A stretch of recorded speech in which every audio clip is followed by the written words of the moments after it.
UP विधानसभा चुनाव खत्म होने के साथ ही बसपा सुप्रीमो मायावती ने रविवार को भाजपा और सपा पर एक साथ हमला बोला।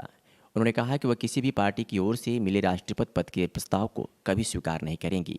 उन्होंने आरोप लगाया कि भाजपा और आरएसएस ने उनके समर्थकों को गुमराह करने के लिए झूठा प्रचार किया था कि अगर उत्तर प्रदेश विधानसभा में भाजपा को जीतने दिया गया तो उनकी बहन जी को राष्ट्रपति बनाया जाएगा। प्रदेश कार्यालय में बैठक के बाद जारी बयान में मायावती ने कहा कि चुनाव नतीजे से साफ हुआ है कि इस चुनाव में जब बसपा से जुड़ा मुस्लिम समाज का वोट एक तरफा सपा में जाते दिखा, जबकि हिंदू समाज ने भाजपा सरकार की नीतियों और कार्यशैली से दुखी होते हुए भी यह सोचकर अपना अधिकांश वोट भाजपा को दे दिया कि कहीं यहाँ फिर से सपा का गुंडा, माफिया, आतंकी, हल्ला बोल और भ्रष्ट राज से वापस न आ जाए। उन्होंने कहा कि इससे पता सपा तो सत्ता में नहीं आ सकती बल्कि भाजपा सत्ता में जरूर वापस आ गई। इसका काफ़ी जबरदस्त राजनीतिक नुकसान बसपा को हुआ है, जिसके लिए सपा और अधिकांश मुस्लिम समाज पूरे तौर से जिम्मेवार व कसूरवार भी है।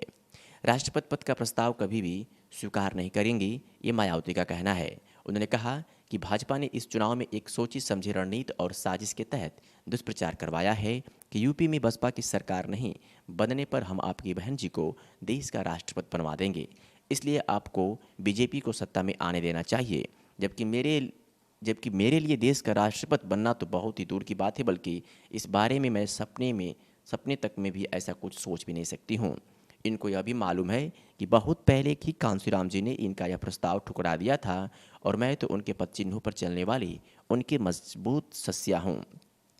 मायावती ने कहा कि जब जब भी यूपी के मुस्लिम समाज ने सपा को एक तरफा वोट दिया है तथा जोड़ तोड़ के आधार पर जब भी सपा सत्ता में आई है, तब तब यहाँ बीजेपी और भी ज़्यादा मजबूत बनकर उभरी है। इसके साथ ही उन्होंने कहा कि बसपा जब यहाँ चुनाव में मजबूत होकर उभरी है, बीजेपी काफ़ी मजबूत कमज़ोर हुई है तथा सत्ता से भी बाहर हुई है, और यह सब होते हुए मुस्लिम समाज ने भी देखा है। अब आगे इनको ऐसी कोई गलती नहीं करनी चाहिए जिससे बीजेपी को भी और ज़्यादा मजबूती मिले।